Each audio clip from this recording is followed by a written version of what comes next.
आल्यावर बदलले होते खूप. सतत माझ्या माहेरकडच्याकडनं पैशांची मागणी करायचे. वैतागून वैतागून माझ्या माहेरकडच्याने संबंध तोडले सगळे माझ्याशी. त्यांच्या नातेवाईकांनी त्यांना सोडलं, पण मी त्यांची साथ नाही सोडली. काय काम करतात ते? माहित नाही. सुरुवातीला विचारलं तर टाळाटाळ करायचे आणि आता मारहाण करतात. अगं पण त्यांनी तुला इतकं अंधारात ठेवलंच कसं? आणि इतकं सगळं घडलंय तरी तुझ्या घरचे आले नाहीत का तुझ्या मदतीला? माझ्या माहेरकडच्यांना त्यांनी पैसे मागून लुबाडले अक्षरशः. काही द्यायलाच राहिलं नाही म्हणल्यावर त्यांनी माझे सगळे संबंध तोडलेत. आणि म्हणून तू हे सगळं रोज सहन करतेस? हो, सहन नाही केलं तर ते जातील ना तर दुसऱ्या बाईकडे. कोण दुसरी बाई? मला ना संशय की त्यांच्या आयुष्यात दुसरी कोणीतरी एक बाई आहे. आणि असं का वाटलं तुला? गेले की 4-4 दिवस त्यांचा काही फोन नाही, काही निरोप नाही. अचानक भरपूर पैसे घेऊन येतात. कुठनं आणले, कसे आणले काहीच सांगत नाही. कुठला नवरा राहतो 4-4 दिवस आपल्या बायकोला सोडून? अगं पण पैसा येतोय कुठून, कुठे जातोय आणि तो माणूस काय काम करतो तुला काहीच माहित नाहीये? नाही माहित. आणि आता मी या सगळ्याला माझं आयुष्य मांडलो. ताई, तुझ्यासोबत जे घडतंय ना त्याला घरगुती हिंसा असं म्हणतात. आणि हे कुठल्याही स्त्री बरोबर घडणं चूक नाही, खूप मोठा गुन्हा आहे. हे असंच जर चालू राहिलं ना तर त्याच्या अत्याचारापायी जीव गमावून बसशील तू. काय करू? माझ्याकडे नाहीये दुसरा कुठलाच मार्ग सहन करण्याशिवाय. तुम्ही ह्यात पडू नका. तुम्ही जा इथून. तुला का समजत नाहीये? सुरक्षा हा कुठल्याही माणसाचा मूलभूत अधिकार आहे आणि तो मिळायलाच पाहिजे. त्यामुळे हा अन्याय सहन करणं बंद कर आणि स्वतःसाठी खंबीरपणे उभी राहा. कसं पडू पण मी या सगळ्यात? तुझा माझ्यावर विश्वास आहे का? तुम्ही तर यायला हवं. तुम्ही सासूबाई आहात ना. तू पण सासू आहेस ना, माझ्या वतीने तू जा. हा, आणि 2-4 साड्या जास्त घे तुझ्यासाठी. चालेल. मजा करा. नाही पण पद्मिनी काकू आय तुम्ही एम रेडी. जायचं? वाटलंच होतं. शॉपिंग म्हटल्यावर निशी लगेच धावत तयार होणार. पण बघ ना, वहिनी येत नाहीयेत. का? काय झालं मम्मा? तुम्ही का नाही येते शॉपिंगला? नाही, मला खूप कामं आहेत. आणि तू जा ना, तुझ्या बहिणीचं लग्न आहे ना. पद्मिनी काकू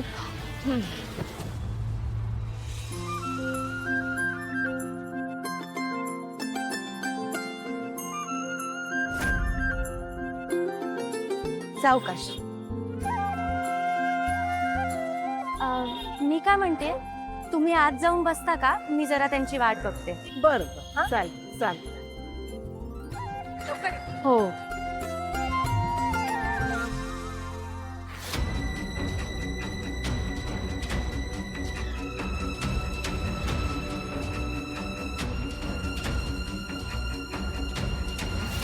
मी केदारला बोलवून आणते.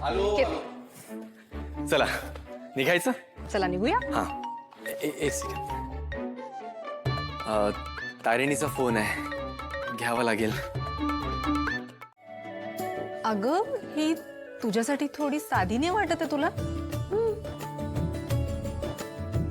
नाही म्हणजे ह्याच्यापेक्षा छान साडी पाहिजे. तू नवरी आहेस, थोडी भरगच हवी ना साडी. तुम्ही ही दाखवा ना, ही जरा छान वाटते मला. ताई, तिची चॉईस तशी बेसिकच आहे. निशिता ती दाखवा ना, ती मला छान वाटते. तारिणी, तू नवरी आहेस, सगळी हाऊस पूर्ण करून घे आणि लग्न एकदा म्हणजे पुन्हा नाही होणार आहे ना लग्न.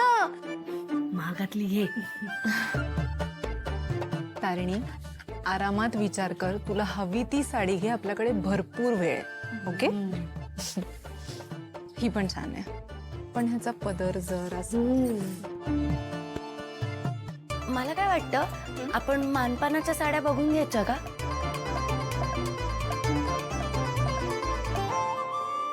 अगं गॉड, हिच्यात ना काही एक्साइटमेंटच नाहीये. नाही नाही, म्हणजे मला असं म्हणायचं होतं, जर आपण मानपानाच्या साड्या आधी पाहिल्या तर लग्नाची साडी बघायला आपल्याला जास्त वेळ मिळेल ना. हा बाकी काही नाही. हा म्हणजे तुम्हाला चालणार असेल तर काहीच हरकत नाहीये. सुमी आजी, आपण आधी मानपानाच्या साड्या बघून घेऊया का? हो हो चालेल चालेल. नाही म्हणजे ह्यांच्याकडे मानपानाच्या साड्यांचं सुद्धा खूप छान कलेक्शन आहे.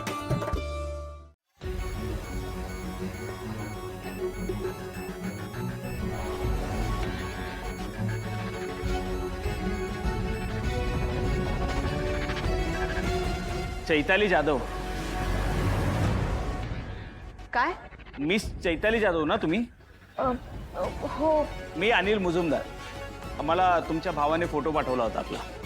अनिल मुजुमदार, नवीन नाव घेऊन नवीन मुलीला फसवायचंय का तुला?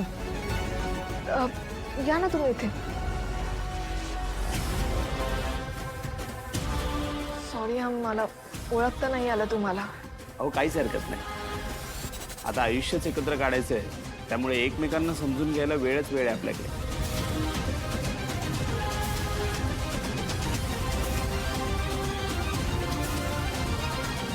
काय घेणार तुम्ही?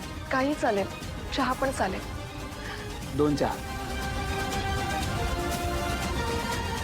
बाय द वे, तुम्ही एकट्या झालात? नाही म्हणजे दादा येणार होते ना तुमच्यासोबत? येत आहेत ना तुमच्याकडे बघायला. माझ्याकडे बघायला म्हणजे?